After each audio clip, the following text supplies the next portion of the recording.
El sello francés Clarté, distribuido por Armonía Mundi aquí en Francia, va a sacar al mercado un doble álbum que la pianista Lucía Bonizio ha dedicado al compositor argentino Alberto Ginastera para dar a conocer su obra para piano, pero también los ritmos tradicionales argentinos que lo inspiraron.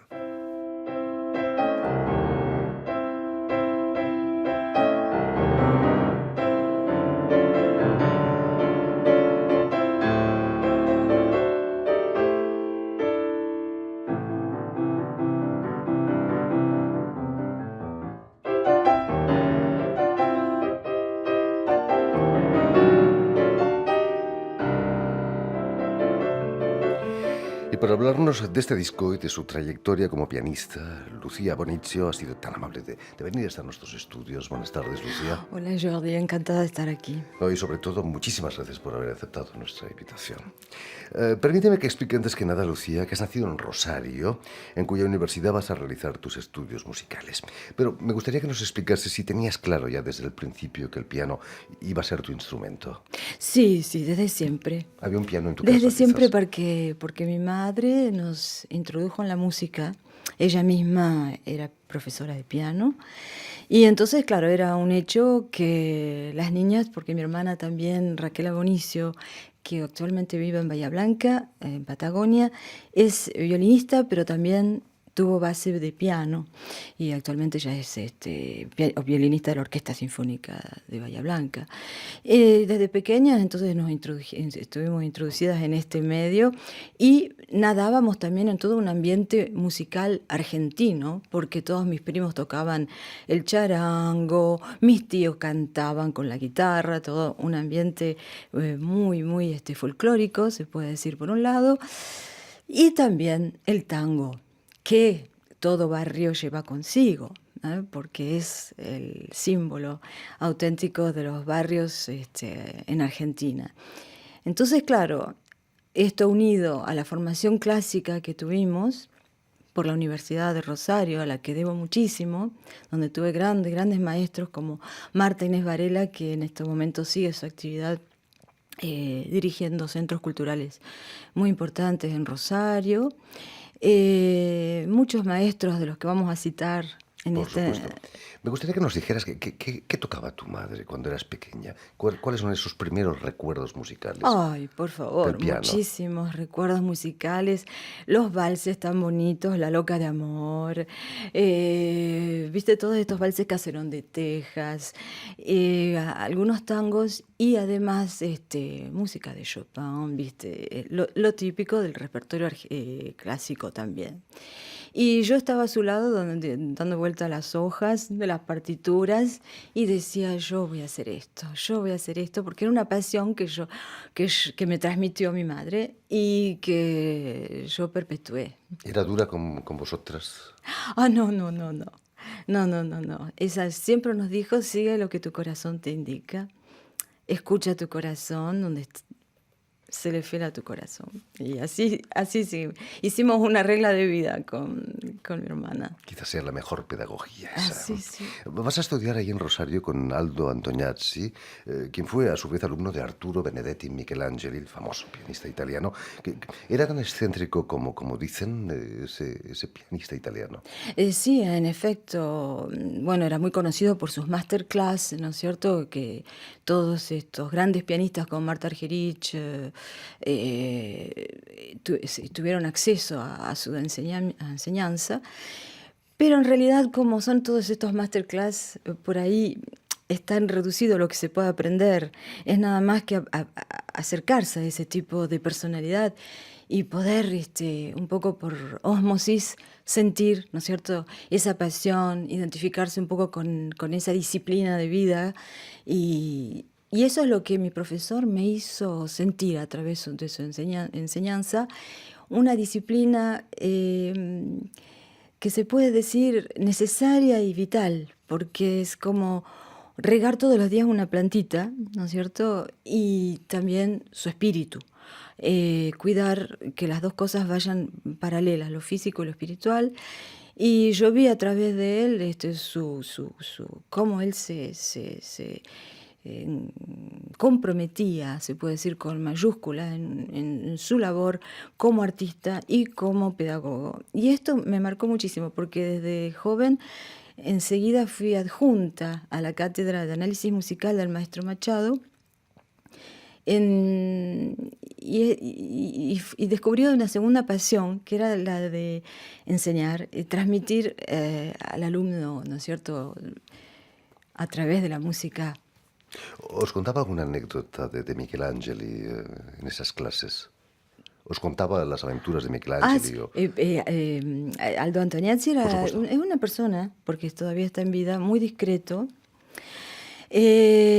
Pero, claro, nos contaba la importancia que tomaba en estas clases antes, ¿no es cierto?, de ver al maestro. Ya era una situación, crear una situación, ¿no es cierto?, de expectativa y la preparación de la concentración, que es muy importante, aunque fuera una clase, ¿no es cierto?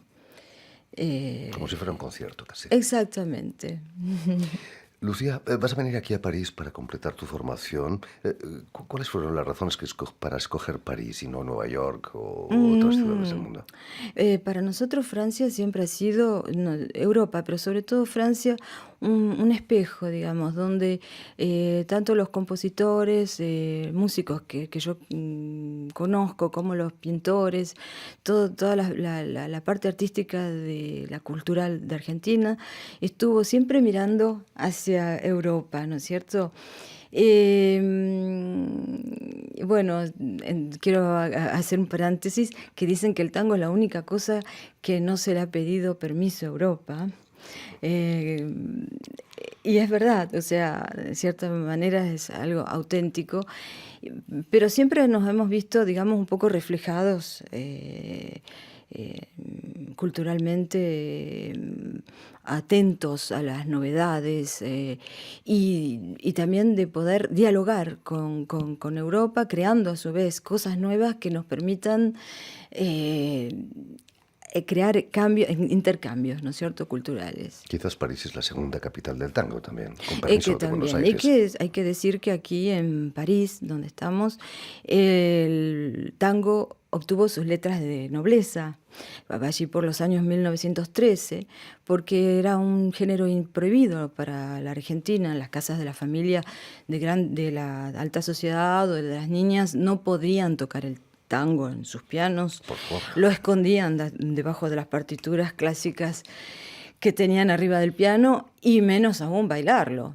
Pero desde que Carlos Gardel lo hizo conocer y que luego fue notable, digamos, como género, que fue aceptado, digamos que es como si hubiera obtenido la permisión y de pronto se editaron partituras, etcétera. Lucía Bonizio, aquí en París vas a estudiar con Jacqueline Bourget-Manoury, una de las grandes pianistas francesas. ¿Cómo fue esa experiencia? Es muy diferente la manera de enseñar de una francesa, por ejemplo. Sí, Jacqueline Bourget-Manoury le debo muchísimo en el sentido de que me dio mucha confianza en en el bagaje que yo traía cultural, ¿no es cierto? Técnicamente me formó. Después yo seguí también mis pasos, ¿no es cierto? Pero adquirí otras bases que Aldo Antoniazzi, digamos, paralelamente cuando yo trabajé con él, tenía otra visión. Digamos que a lo mejor escuchar decir las mismas cosas de otra manera te hace movilizar otro tipo de reflejos físicos en las manos y pensarla la música de otra manera. Aunque las búsquedas en definitiva son las mismas, escuchar dichas las cosas de otra manera te hace reflexionar. ¿No te dijo, como le dijo Nadia Boulanger a Astor Piazzolla, dedícate al tango? Ah, viste, sí, eso es muy, muy cierto.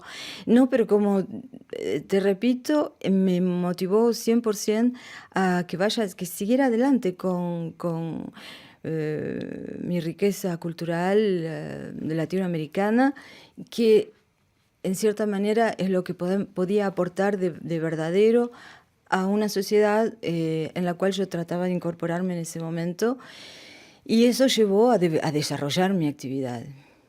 Precisamente has explotado en tu carrera esas fuentes, el profundo conocimiento que tienes de la música argentina. Un ejemplo es el último disco que has grabado, Destinación Tango, o tu trabajo con el dúo con Gilberto Pereira Pereira. al bandoneón, ¿no? ¿Te hace feliz el estar tan lejos de tu tierra, pero seguir con la Sí. tradición musical? Sí, ese es un punto muy importante porque humildemente yo trato de conciliar estos estilos clásicos, tango, folclore, y unir estas fronteras, ¿no es cierto? Y de alguna manera sigo estando en casa con esta música. No es el último tango en París. No, esperamos que no. Lucía, volviendo al doble álbum que acabas de grabar con el sello francés Clarté, Alberto Ginastera es sin duda el compositor latinoamericano más importante del siglo XX, ¿no? Pero no es tan conocido aquí en Francia, quizás. Es verdad, es verdad. Por ahí es más conocido Villalobos, lamentablemente después está todo esto del marketing, de la publicidad, de los medios.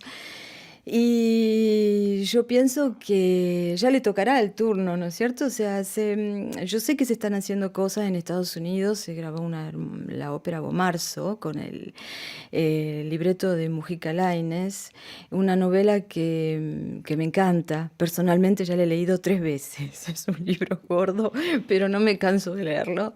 Eh, es maravilloso y yo creo bueno, es un descubrimiento también de Ginastera de ver cómo su universo va más allá de lo instrumental, ¿no es cierto?, para la ópera y el ballet. Quizás el nacionalismo musical de Ginastera no estaba muy de moda en sus tiempos, ¿no? En los años 40, 50. Sí, totalmente, totalmente. Y luego que, bueno, la prohibición de esta obra, por ejemplo, Bomarzo, es porque había muchas cosas en esta ópera como, bueno, asesinatos, incestos y cosas que se veían en la escena y que no era muy aceptado por sabemos, ¿no es cierto?, por la situación política del país. En el primer disco incluyes su primera sonata, inspirada en las culturas quechua y aymara, en las que el piano no es un instrumento muy usual, ¿no?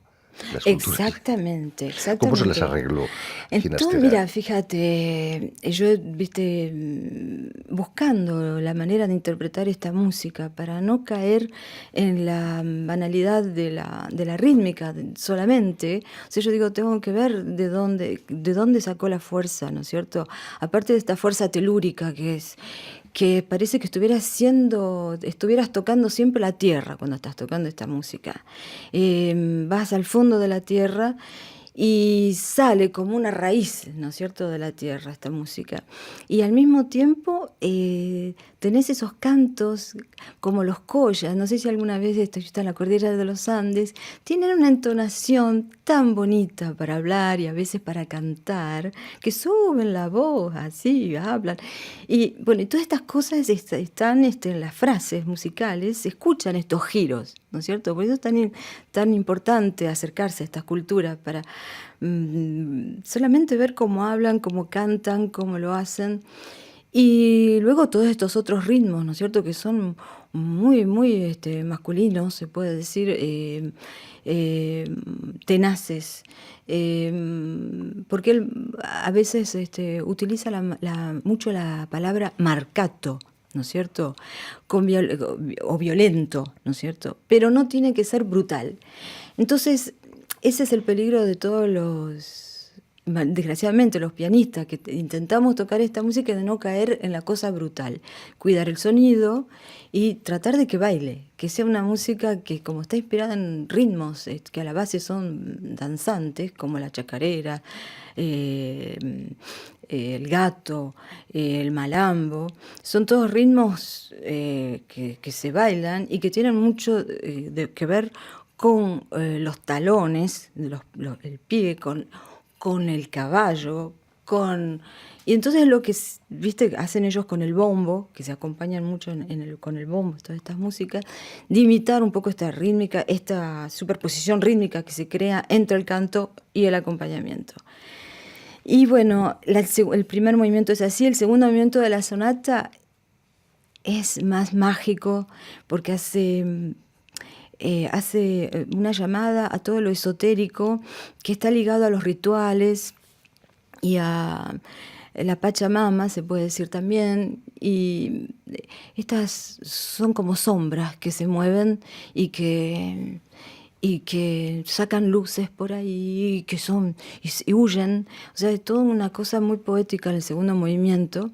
El tercer movimiento es lento, es una marcha, es una, una apoteosis, realmente es el movimiento de la sonata donde hay un momento suspendido. Es como si el tiempo se suspendiera de golpe y, y hay un espacio, ¿no es cierto? Y el tercer movimiento, el cuarto movimiento, perdón, el final, ahí él pide marcato, es un ostinato, es un himno, digamos, a la tenacidad y a la rítmica, porque del comienzo hasta el final es como una tocata de taller es magnífica la sonata. Hablando de ritmos, de staccato, de marcato, el segundo disco de este álbum lo dedicas a los ritmos que inspiraron a Sí. Ginastera. ¿Cómo has hecho la selección? Ay, mira, primero esta inspiración me llegó porque yo en casa he recibido visitas de alumnos que venían de Portugal, por ejemplo, para que preparaban tesis o masterclass y que querían acercarse a mí para ver esto de la música folclórica. Porque dice, bueno, Ginastera se inspiró en esto de la chacarera, entonces, pero ¿cómo es? Y entonces yo me dije, claro, falta una correspondencia entre Ginastera y la música folclórica. Y de allí entonces esta idea de que hice una selección de obras en las cuales que la Ginastera pudo, digamos, inspirarse rítmicamente. No sé, no es como Bartók, que Bartók utilizó en su mayor parte de su obra cantos o típicos de donde él estuvo viajando, ¿no es cierto?, en los Balcanes, grabando en estos pueblitos los habitantes. Ginastera se inspira de los ritmos, de la pulsación, de los juegos que hay entre el 6/8 y el 3/4, en toda esta música, en las terceras que están siempre presentes en los cantos, ¿no es cierto?, cuando la gente se dobla, que cantan a las terceras. Y todo esto lo vemos muy bien en el segundo disco. Ya te digo, mi preocupación máxima era poder dar una orientación también pedagógica a este álbum, y en el análisis del repertorio yo pongo, por ejemplo, entre paréntesis, por ejemplo, la suite de danzas criollas, primer movimiento, una samba, segundo movimiento, la chacarera, el tercer movimiento es como una huella, el cuarto como el yarabí, etcétera. Entonces, la gente después va a escuchar el segundo disco, a ver qué es lo que quiso decir con esto, de dónde viene. Entonces se escucha la samba y dice, claro, Y se reconoce. es un 6/8 que es baila así.